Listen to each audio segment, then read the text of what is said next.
విజయవాడ ప్రభుత్వ ఆసుపత్రికి మిథున్ రెడ్డిని సిఆర్పీఎఫ్ భద్రత మధ్య సిట్ అధికారులు తరలించారు. వైద్య పరీక్షలు పూర్తి కావడంతో జీజీహెచ్ నుంచి న్యాయమూర్తి ముందు ప్రవేశపెట్టేందుకు తీసుకెళ్లారు. కాసేపట్లో ఎంపీ మిథున్ రెడ్డిని న్యాయమూర్తి ముందు ప్రవేశపెట్టుకున్నారు.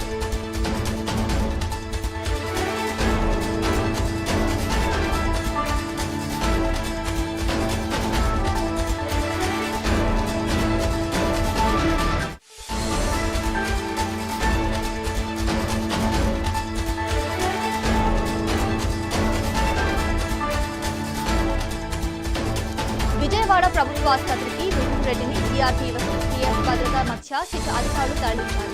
వైద్య పరీక్షలు పూర్తి కావడంతో జీజీహెచ్ నుంచి న్యాయమూర్తి ముందు ప్రవేశపెట్టేందుకు తీసుకెళ్లారు. ఎంపీ మిథున్ రెడ్డిని న్యాయమూర్తి ముందు ప్రవేశపెట్టనున్నారు అధికారులు.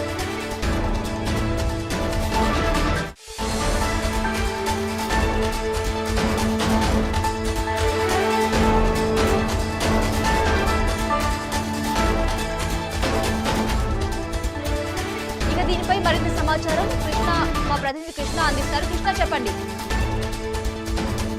మరి కాసేపటి క్రితమే ఈ రోజు మిథున్ రెడ్డి అయితే న్యాయస్థానం విజయవాడ సిటీ కోర్టు న్యాయస్థానం ముందు హాజరుపరిచినట్లు చూస్తాను. ప్రధానంగా ఏదైతే 3,200 కోట్ల రూపాయల స్కామ్ జరిగింది కర్త కర్మ క్రియ అంటే ఏదైతే మద్యం పాలసీలు తయారు కాడి నుంచి ఆ మద్యం డిస్టిలరీలు, అదేవిధంగా ఏదైతే బెవరేజెస్ కార్పొరేషన్ నుంచి నగదును దానికి సంబంధించి మిథున్ రెడ్డి ప్రధాన పాత్ర పోషించారంటూ కూడా ఇప్పటికే పోలీసులు అయితే ఒక నిర్ధారణకు వచ్చినట్లయితే అర్థమవుతుంది. ఈ నేపథ్యంలోనే ఏ4గా ఉన్న మిథున్ రెడ్డి పేరును చేరుస్తూ నిన్నైతే అరెస్టులు అయితే చూపించినట్టు చూస్తాను.